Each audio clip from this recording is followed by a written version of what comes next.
Prinášam vám šokujúce odhalenie priamo tu z Európskeho parlamentu. Finančníci z Ameriky, Schwab a Rockefeller financujú zákaz spaľovacích motorov v autách v Európe.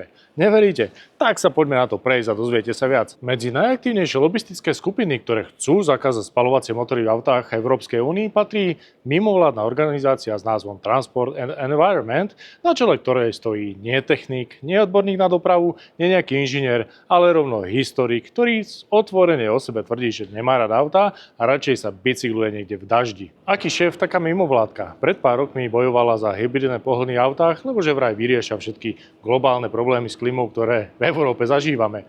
Po pár ročných snahách vlastne prišli s úvahou, že tie hybridy sú nedostatočné a vlastne spôsobujú ešte väčšie znečistenie ako autá so spaľovacími motormi. No čisto šialené. Dnes vlastne chcú, aby všetky autá, všetky lode, všetky lietadlá a všetky vlaky prešli na batériový spôsob pohonu, čo je úplne šialené a samozrejme nerealizovateľné. Okrem šedrých dotácií z Európskeho klimatického fondu, na ktorých sa skladáme my všetci prostredníctvom drahšieho benzínu, plynu alebo energií, dostali aj viac ako 1 000 000 eur od fondu napojeného na amerického finančníka Schwaba. A skoro rovnako štedrú podporu dostali aj od Rockefellerovej filantropickej skupiny, ktorá roky financuje globálne klimatické projekty. Priatelia, a toto je realita. Tvrdá realita. Európska únia stratila konkurencieschopnosť, pretože je dlhodobo ovládaná mimovládnymi organizáciami a lobistami, platenými hlavne zo zahraničia. Namiesto investícií sa tu dlhodobo riešia len zákazy, regulácie, obmedzenia a samozrejme ten zelený experiment, ktorý nefunguje